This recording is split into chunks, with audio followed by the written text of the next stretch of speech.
And that's going back to the whole ruska dusha thing. I mean, it's like like friendship is extremely like дружба extremely important in the Russian character. Like dusha, I mean, dusha also has to do with like the emotionalism of Russians. Like it's hard for Americans sometimes to understand, but like a Russian can get really just either fly off the handle and be totally just like ridiculous, and you're like, okay, you know, chill, you know, like post moms and stuff can be like that.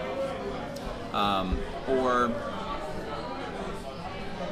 like Pushkin, for example. Pushkin in St. Petersburg is like, there's no comparison actually in America. Pushkin, the writer, obviously, Alexander Sergeyevich, was, you know, he St. Petersburg is his city, you know, he died here, he all of his fame and fortune happened here. And Russians in St. Petersburg in particular, he's like a god to them.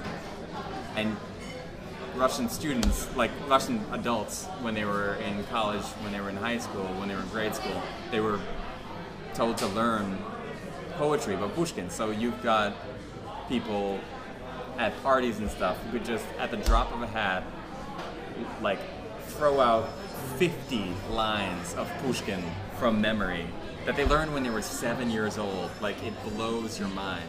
And it's not just, they don't do it ironically. Like the way in America you'd be like, oh yeah, whatever, like let's say some sort of like poem that we all knew, we learned in, like 1492, Columbus sailed the ocean blue. Two roads diverge from the yellow blue. Yeah, two roads diverge from the, we don't take it seriously. Whereas here, if someone were to laugh at somebody while they were like exclaiming Pushkin, they would be told to like leave the party. Because it's that serious. It's really, it's something. And this city in particular, I mean, host moms and stuff, I mean, you start talking about Pushkin or Lermontov or something, it just goes on and on and on, because this city, every night there's some sort of play that you should be seeing, some sort of ballet you should be at, like some sort of, new exposition of somebody's poetry that you should be reading. Like it's super cultural. It's a really cultural place.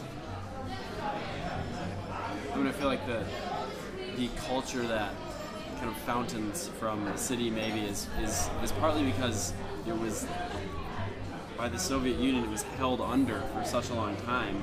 And I mean, during the Soviet Union, the people remembered Pushkin and what he said, and they had it memorized, and it translated through generations. Like, you teach your kids exactly what he said, and they would know these poems, even though maybe his books were banned. And so it's just such an important thing now that it's free, and you can say what you want, and you can recite Pushkin lines, you can read Tolstoy's novels, you can read Dostoevsky's novels, you can essentially do whatever you want here now, and it's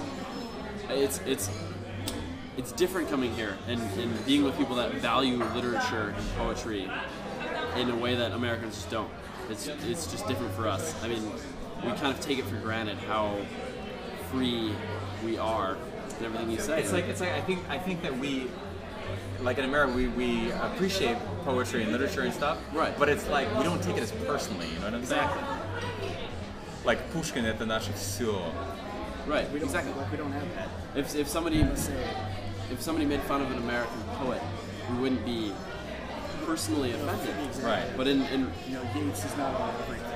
Right. We don't have that mentality.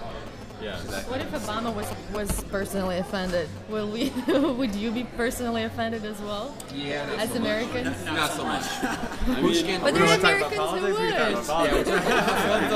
Pushkin Obama. In Russian, you're kind of taught not to talk about politics. Yeah, Pushkin and Obama are two different things. Yeah.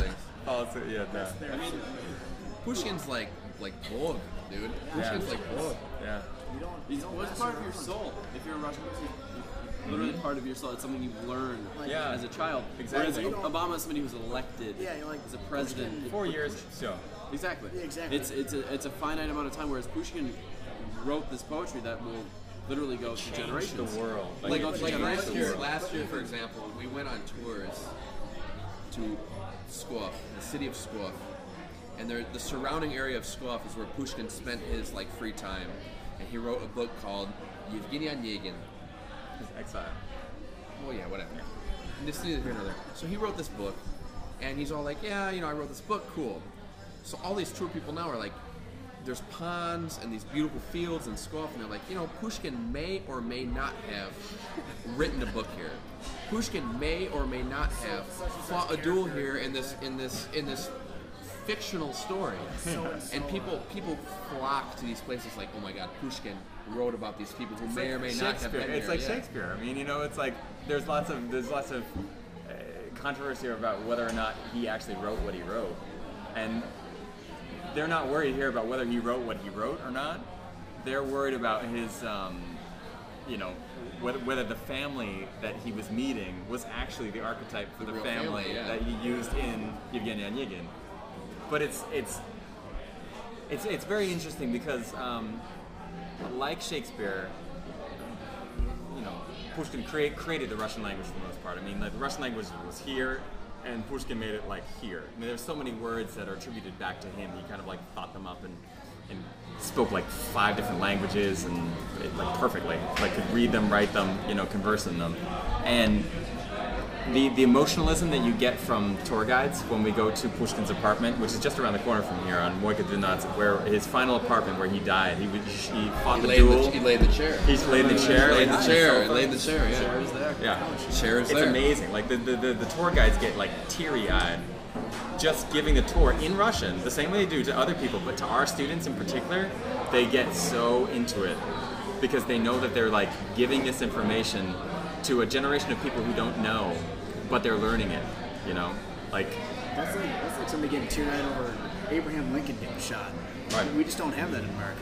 Like nobody cares really like about Abraham Lincoln getting shot and killed in Ford Theater.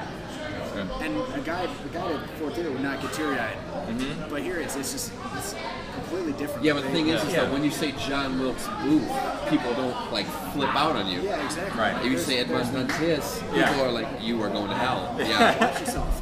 watch it. Dantes, your name is Dantes, you're going to hell. Yeah. There's absolutely, we have nothing like that. Yeah. And I mean that has to do that says a lot about like the Russian soul, but it also says a lot about St. Petersburg in particular. Like this is a city that's just steeped in literature. I mean, there's the whole world. It's really interesting because in America it's like we don't think of politics as like a taboo topic or as like a отдельный topic just to itself, like a sort of like separate topic. Whereas here it's like there's literature and then there's politics. The twain shall meet maybe in the 80s with like samizdat and things like that, or the 70s, 60s and stuff. But for the most part, it's like we have this canon of like our literature, and it means so much to us. And then we can talk about politics. But politics, for the most part, really doesn't make a difference. I mean, Putin, Medvedev, nobody really cares. There's no other pretenders, like pretendiente out there, like what do you call candidates or whatever out there. So Pretenders. pretenders. Candidates are all the same, right? Yeah, for the throne, and it really is kind of like a whatever. But why worry about that when you know it's something that you can't change? Let's just enjoy our amazing literature. Exactly. I mean, what Pushkin wrote is timeless. Yeah. And it's now part of the Russian soul. It's the piece of the Russian soul. Whereas politics, it changes. People will get elected. They don't get elected. Whatever. It's not matter. But Pushkin is just part. It's what he wrote is timeless. Obviously. I mean, years and years and years and years later, these tour guides get teary-eyed every tour, every single tour. It's something that's just it's hard to comprehend for Americans. It's just hard to comprehend.